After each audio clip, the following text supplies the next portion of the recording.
समझ नहीं आ रहा अपने सैलरी इंक्रीमेंट का क्या करूं। बेटा इतना क्या सोच रहा है? अपने म्यूचुअल फंड्स के एसआईपी का टॉपअप करा ले। This is the right time. क्या? समझ में नहीं आया।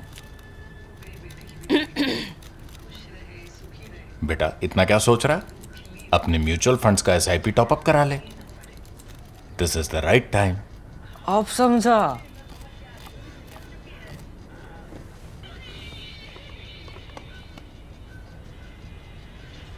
Mutual fund investments are subject to market risks. Read all scheme related documents carefully. Veteran Congress leader Digvijay Singh can't understand why his party won't give Priyanka Gandhi Vadra a serious organizational role despite her, what he says, tremendous, enormous political ability. And I quote him here, she certainly deserves greater responsibility. Today she is a general secretary without a defined organizational charge. I don't understand why. She should be entrusted with a serious responsibility within the AICC, unquote.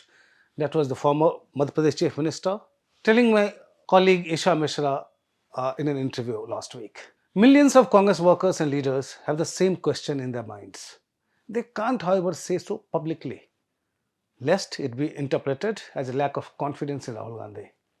Digvijay Singh, a congressman and Gandhi family loyalist for 55 years, does not run such risks. Anyway, the High Command sent him an unambiguous message when it chose to fill Meenakshi Natarajan, not him, in the Rajya Sabha by-polls. A Rahul confidant, she is known for her ostentatious display of simplicity and poverty. Digvijay Singh's remarks about Priyanka's underutilization in the Congress have only highlighted the big puzzle party leaders can't solve. The Gandhis are known to be a close-knit family, with the siblings displaying a strong bond in public. That makes Priyanka's amorphous role in the party all the more perplexing. When she formally took the plunge into politics in January 2019, she was appointed AICC General Secretary in charge of Eastern UP, the region that comprises Prime Minister Narendra Modi's Lok Sabha constituency, Varanasi, and Chief Minister Yogi Adityanath's home turf, Gorakhpur. She was doomed, if not designed, to fail. Lok Sabha elections were just 10 weeks away. As expected, the Congress fared miserably. As if one failure was not enough, Priyanka was then given charge of the entire state for the 2022 assembly elections. The result was predictable again. Why would Sonia and Rahul send Priyanka to virtually meet her Waterloo in Uttar Pradesh? From 2006 to 2007, Rahul Gandhi was running UP Congress. In the run-up to the 2007 assembly elections, I remember meeting the party's ticket seekers who were interviewed by Rahul Gandhi. They would come out scratching their heads and they would tell me something along these lines, and I quote one of them, "How would I know how many families have LPG cylinders in my constituency and how many electricity connections? Politics does not work like this." This was the general refrain of the ticket seekers who were interviewed by Rahul Gandhi. For all the hype about Rahul Gandhi's new politics, the Congress ended up with 22 seats, 3 less than the previous election. In 2012, he led the campaign when the party secured 28 seats. He blamed it on weak fundamentals then, promising to build the organization. By 2017, he virtually gave up on that and chose to ride piggyback on Akhilesh Yadav. It took Rahul a decade to realize the impossibility of the Congress's revival in Uttar Pradesh. By 2019, he was not even sure about his own constituency, Amethi, and opted to contest from a second seat in Kerala. So what prompted him to make Priyanka Eastern UP in charge 10 weeks ahead of the election? And after the loss, retain her for the subsequent assembly polls? Was it supposed to be baptism by fire? Or was Rahul Gandhi convinced that his sister could do in 10 weeks or 3 years what he could not do in over a decade? Anyway, electoral losses in UP did take the sheen off Priyanka a bit, dampening the enthusiasm of those who saw the Congress's redemption under her leadership. In December 2023, Priyanka was divested of the charge of UP and retained as General Secretary without any assigned portfolios. The organizational equivalent of a minister without portfolio? This was what Digvijay Singh was referring to in his interview with ThePrint, asking why Priyanka has not been given a defined organizational charge. It does not enhance her stature. It ends up projecting her as privileged, someone with power without responsibility, or as a leader who needs protection after the UP fiasco. Either way, it does not help her. In a curious move that raised many eyebrows in the party, Priyanka was made chairperson of the screening committee for Assam. Essentially, her job was to shortlist party candidates. She was arguably the first Gandhi ever to be a part of a state screening committee. That too for Assam. There were no dots to join. She ended up getting associated with a third electoral defeat. Why would Sonia Rahul let the Congress undermine Priyanka when even her rivals in the BJP see her as a worthy opponent? They talk about her calm, composed style, her articulation and sharp wit. They see in her the traits of a mature politician who could make even Home Minister Amit Shah laugh with left-handed compliments in the Lok Sabha. Once, when an angry Amit Shah asked Rahul to learn from his sister, he seemed to mean it. Priyanka strikes a chord with the people. She was the one who would constantly reach out to the so-called old guard, such as Ahmad Patel, when Rahul led young Turks who went after them.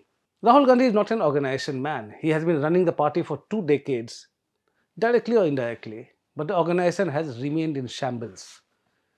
As per an analysis by my colleague Apurva Mandhani, the number of Congress MLAs has come down to around 676 in 2026 from 1204 in 2008, almost half. He is not a 24/7 politician like PM Modi or HM Shah. He frequently needs sabbaticals for me time. Which politician would cancel scheduled interactions with students in 3 cities for an extended stay abroad? Rahul has done exactly that, and it's just the latest instance of him skipping important events and programs for foreign travels. Well, the country and the Congress have come to terms with not having a full-time leader of the opposition. Even when he is in India, party colleagues find him standoffish and inaccessible. Nobody expects him to change now. That's exactly why there are growing whispers in the Congress about what leaders see as underutilization of Priyanka. Digvijay Singh has only voiced the frustration of that majority in the party. Why not let Priyanka Gandhi take a shot at rebuilding the party organization? It was expected of party president Mallikarjun Kharge, but he got preoccupied with a smaller dynasty of his own. He is the Congress president and also the leader of the opposition in the Rajya Sabha. His son, Priyank, is a prominent minister in Karnataka, and his son-in-law, Radhakrishna, became a Congress MP from Gulbarg in 2024. At 84, the Congress president decided to re-enter the Rajya Sabha last month. Priyanka can't replace Kharge, of course. If a family member has to return to the party's helm, it would be Rahul alone. Congress leaders, therefore, believe that Priyanka is best suited at the AICC General Secretary organization, a post currently held by K.C. Venugopal. That would give her a say in all organizational matters, leaving Rahul relatively free to travel around the country to expand what he calls his Mohabbat ki Dukaan. She can focus on Party Jodo while he carries on with his Bharat Jodo mission. Rahul loves to fight on the BJP's home turf, Hindutva, Moditva, and when you say Moditva, it's like Hindutva plus development and welfareism, and national security. But a bigger role for Priyanka Gandhi would enable her to play to the BJP's key vulnerability, that is, the absence of faces to retain the party's current connect with women voters in the post-Modi era. Out of 30 cabinet ministers at the centre, the BJP has just 2 women, Nirmala Sitharaman and Annapurna Devi. It's anybody's guess how many women voters they can influence. Out of 17 BJP CMs, Delhi's Rekha Gupta is the only woman. And there are only 2 women among 36 party presidents of the BJP in states and union territories, in Manipur and Haryana. Thanks to his free food grains and other welfare schemes, PM Modi enjoys the loyalty of women voters. The BJP, which has somehow failed to promote women leadership, may struggle to retain this vote bank in the post-Modi era. Priyanka playing a more prominent and proactive role in the Congress may clear the pitch for the BJP here. That brings us back to the original question. Why is the Congress underutilizing Priyanka Gandhi? I might have spoken to at least 50 Congress leaders in the past few months trying to find an answer. I have not got a clear one yet. Some blame Sonia's putrmo or love for her son. A good number blame Rahul Gandhi's insecurities. I, however, tend to buy the argument of a third category of leaders. They say that both Sonia and Rahul have Priyanka's best interests in mind, and there is no deliberate attempt to underutilize her potential. Rahul is not insecure about Priyanka, but his people are. That's what these leaders say. And I quote one of them here. If Priyanka is given a bigger role, say of General Secretary Organization, all these people around Rahul Gandhi would lose their power and clout. They won't let her come. You may think Rahul Gandhi controls them. The fact is that they control him, telling him what he wants to hear and keeping him in his make-believe world. A weak Congress and weaker Gandhis are good for these people, unquote. That was one of the Congress leaders telling me. So what's next for Priyanka Gandhi? Congress leaders are unanimous that she won't ever question her brother. If it gets too frustrating, she may want to play Doris Day. Ka sera sera, whatever will be, will be. The future is not ours to see. Ka sera sera, what will be, will be. That's all from me in this episode of Politically Correct. Thanks for watching.